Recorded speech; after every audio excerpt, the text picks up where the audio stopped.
అలాంటి కష్టాల్లో నుంచి నా కూతురు నన్ను చేరుకోవటానికి ఎంత కష్టపడిందో నా కళ్ళ ముందు నేను చూస్తూనే ఉన్నాను కదరా. మరి అటువంటప్పుడు నా కూతురు గురించి నాకు బాధ ఉండదా? నేను బాధపడినా చెప్పరా, చెప్పు అంటూ ఉంటే, సారీ మావయ్య, కాకపోతే దీప అడిగినట్టుగా నువ్వు ఈ నిజాన్ని బయటకు మాత్రం పెట్టకూడదు కదా అని అంటే, లేదురా, సమయం వచ్చినప్పుడు ఎవరాపినా నేను ఆగను. అప్పటి వరకు మాత్రం నా బిడ్డ గురించి నేను ఆలోచిస్తూనే ఉంటాను అంటూ ఇక దశరథ లోపలికి వెళ్ళిపోతాడు. వెళ్ళిపోయిన తర్వాత కార్తీక్ ఆలోచిస్తూ ఉంటాడు. కుబేరుని, మా మామగారిని నేను దీపకి దూరం చేశాను, కానీ దీప మాత్రం తన కుటుంబాన్ని చేరుకోవటానికి నేను సాయపడి ఆ తప్పుని సరిదిద్దుకున్నానేమో అనుకుంటాడు. ఇక ఈలోపు ఇంటి దగ్గర నుంచి పారిజాతం ఫోన్ చేస్తుంది. సుమిత్రకి చాలా సీరియస్గా ఉంది అని చెప్పి. జ్యోత్స్న బయలుదేరింది, మేము వచ్చేస్తున్నాం పిన్ని అని చెప్తాడు దశరథ. అయితే ఇక జ్యోత్స్న ఇంటికి వెళ్ళేసరికి సుమిత్ర అయితే రక్తం కక్కుతూ ఉంటుంది. ఒక్కసారిగా జ్యోత్స్న షాక్ అవుతుంది. అలా షాక్ అయినటువంటి జ్యోత్స్న లోపలికి వెళ్ళిపోతుంటే, ఏం మాట్లాడకుండా అలా వెళ్ళిపోతావు? మీ అమ్మకి రక్తం పడుతోంది అని అంటే, వస్తున్నాను గ్రాని అంటూ పైకి వెళ్ళి అక్కడే కూర్చుండిపోతుంది. అలా కాసేపటికి పారిజాతం వచ్చి, ఏంటి ఏం పట్టించుకోకుండా వచ్చేసావంటే, ఏం పట్టించుకోవాలి, నువ్వేమో నేను నీ మనవరాలంటే నమ్మట్లేదు, మరి నేను ఆవిడ గారిని పట్టించుకోవాలా అంటే, మీ అమ్మ కదే అంటే అని నువ్వనుకుంటే సరిపోయిందా? తను మా అమ్మ కాదు, నేను ఇంటి వారసురాలిని కాదు అని చెప్పని అంటే నువ్వు ఇలా చేస్తే నేను నమ్ముతానని చెప్పి ఇలా చేస్తున్నావా అని అంటుంది. నువ్వు నమ్మినా నమ్మకపోయినా నాకెందుకు, నా మనసులో అయితే ఆవిడ మీద ప్రేమే లేదు, అందుకే వచ్చి లోపల కూర్చున్నాను అని అంటూ ఉంటుంది. ఈలోపు శివనారాయణ వాళ్ళు వస్తున్నట్టు చూసి, ఒసే మీ తాత వాళ్ళు వస్తున్నారు పద అని చెప్పి కిందకి తీసుకొస్తుంది ఇక పారిజాతం. కిందకు వచ్చిన తర్వాత ఇక పారిజాతం అయితే జ్యోత్స్నతోటి, అదుగో మీ అమ్మ గదిలో ఉంది, వెళ్ళు అని చెప్పి పంపిస్తుంది. అమ్మా అమ్మా అంటూ జ్యోత్స్న అక్కడ యాక్ట్ చేయటం మొదలు పెడుతుంది. ఇక హారిక సుమిత్రను హాస్పిటల్కి తీసుకురమ్మని చెప్పి ఫోన్ చేస్తుంది. అదే దశరథ్ అడిగేసరికి చెప్తుంది. దాంతో ఇక వెంటనే ఇక దశరథ్ ఇంటికి రావడంతో సుమిత్ర, అర్జెంటుగా మనం హాస్పిటల్కి వెళ్ళాలి అని చెప్పి హాస్పిటల్కు తీసుకెళ్ళిపోతూ ఉంటాడు. ఇక కార్తీక్ని దీపని హాస్పిటల్ దగ్గరికి వచ్చేయమంటాడు. ఇక అందరూ ఒకరు తర్వాత ఒకరు హాస్పిటల్కి చేరుకుంటారు. హారిక అయితే వెంటనే ఆపరేషన్ చేయాలి అని చెప్పని అంటుంది. ఇక ఒక పక్క నుంచి దీపకు మెడికల్ ప్రొసీజర్ అవ్వలేదు, ఏం చేయాలా అని చెప్పి హారిక కంగారు పడుతూ ఉంటుంది. దశరథ్ వచ్చి, మేడం మీరు చాలా కంగారుగా కనిపిస్తున్నారు, నా కూతురు జాగ్రత్తగా ఉంటుంది కదా అని అంటే, సార్ ఇక్కడ సర్జరీ జరుగుతోంది మీ ఆవిడకు అని అంటే, తన తల్లిని కాపాడుకోవటానికి నా కూతురు ఉండగా ఇంకా నాకు మా ఆవిడ గురించి భయం ఏంటి, నా భయం అంతా, నా బాధ అంతా నా కూతురు గురించి అంటూ ఉంటాడు. జ్యోత్స్నకి ఏం కాదు సార్, జ్యోత్స్న సేఫ్గా ఉంటుంది అంటే, జ్యోత్స్న గురించి నేను అడగట్లేదు డాక్టర్, నేను అడుగుతోంది కేవలం నా కూతురు దీప గురించి అని అంటాడు.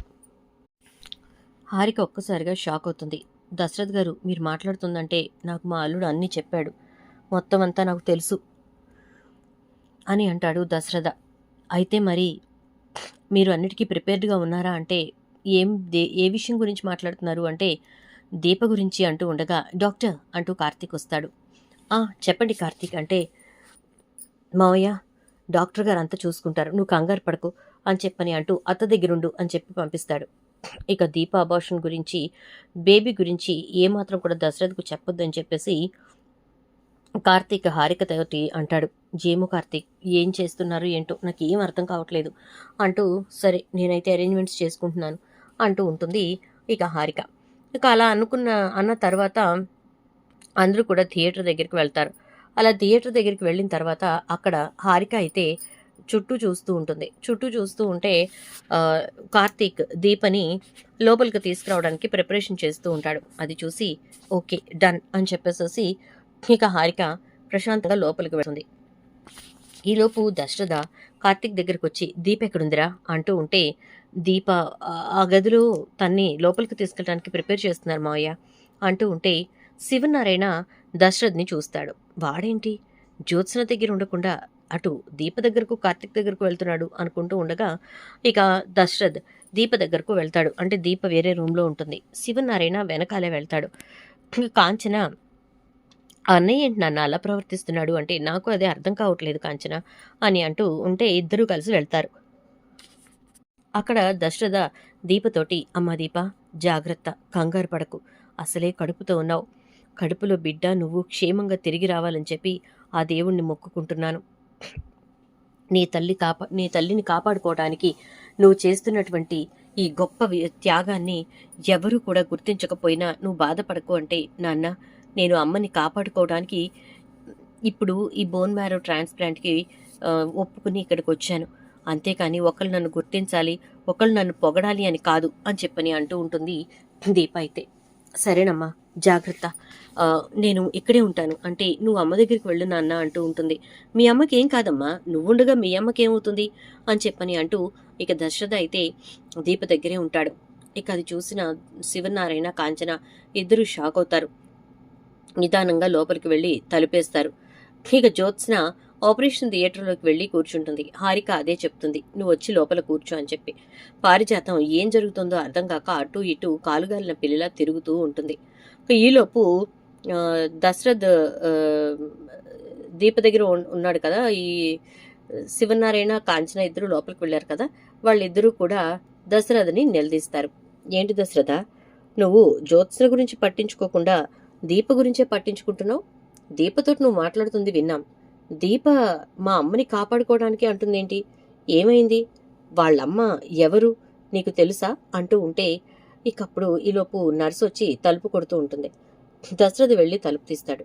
సార్, మేడం చెప్పారు దీప గారిని ప్రిపేర్డ్గా ఉండమన్నారు, ఇంకొక 5 minutesలో లోపలికి తీసుకెళ్తాం, ఒక ఇంజెక్షన్ చేయాలి అంటే నేను నా కూతురు దగ్గరే ఉంటాను, మీరు చెయ్యండి అంటూ ఉంటే దానికి కార్తీక్ గారి సంతకం కావాలి సార్ అంటే నా కూతురికి నేను కాక వాళ్ళ ఆయన పెడితేనే చెల్లుతుందా ఏంటి అంటూ ఉంటే అలా కాదు సార్, తనకి మ్యారేజ్ అయింది కదా, భర్తే పెట్టాలి అంటూ ఉంటే సరే సరే అయితే పిలుస్తాను కార్తీక్ని అని చెప్పి కార్తీక్కి ఫోన్ చేస్తాడు. ఇంకా కార్తీక్ వస్తాడు. వచ్చిన తర్వాత అక్కడ దశరథ శివనారాయణ కాంచనని చూసి కార్తీక్ ఆశ్చర్యపోతూ ఉంటాడు. దశరథ్ని చూసి మావయ్య వాళ్ళు అంటే పర్వాలేదురా ఉండనివ్వు అని అంటూ నర్సు వచ్చింది, నువ్వు సంతకాలు పెట్టాలంట అని చెప్పానంటే నాకు అక్కడ రిసెప్షన్లో చెప్పారు మావయ్య, పెట్టేసి వచ్చాను అని అంటే నా కూతురు జాగ్రత్తరా కార్తీక్, తిరిగి క్షేమంగా తను తిరిగి రావాలని కోరుకుంటున్నాను, తనతో పాటు తన కడుపులో బిడ్డ కూడా క్షేమంగా తిరిగి రావాలి అంటూ ఉంటే అన్నయ్య ఏం మాట్లాడుతున్నావు, దీప్ ఎక్కడికి వెళ్తోంది, క్షేమంగా రావాలంటావేంటి, అసలు ఏం జరుగుతోంది ఇక్కడ అంటుంది కాంచన. దాంతో ఇక శివనారాయణ దశరథ ఏం జరుగుతుందో చెప్పకపోతే నా మీద ఒట్టే అని చెప్పని అనేసరికి నాన్న సుమిత్రకి ఆపరేషన్ జరుగుతోంది, సుమిత్ర ఆపరేషన్కి బోన్ మ్యారో ఇస్తోంది ఎవరో కాదు నా కూతురు దీప అని చెప్పనంటే నీ కూతురు దీపేంట్రా, జ్యోత్స్న కదా ఇస్తోంది అంటే జ్యోత్స్న ఇవ్వటానికి అసలు జ్యోత్స్న మన ఇంటి వారసురాలు అయితే కదా నాన్న అంటాడు.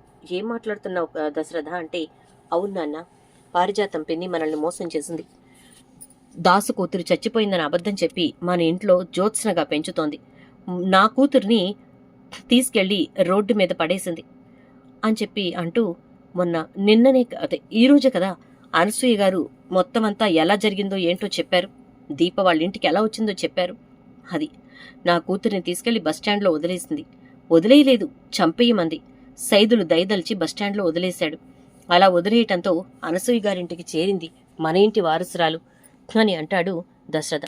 ఒక్కసారిగా షాక్ అయిపోతాడు శివనారాయణ. కాంచన కూడా షాక్ అయిపోతుంది. ఇది ఇలా ఉండగా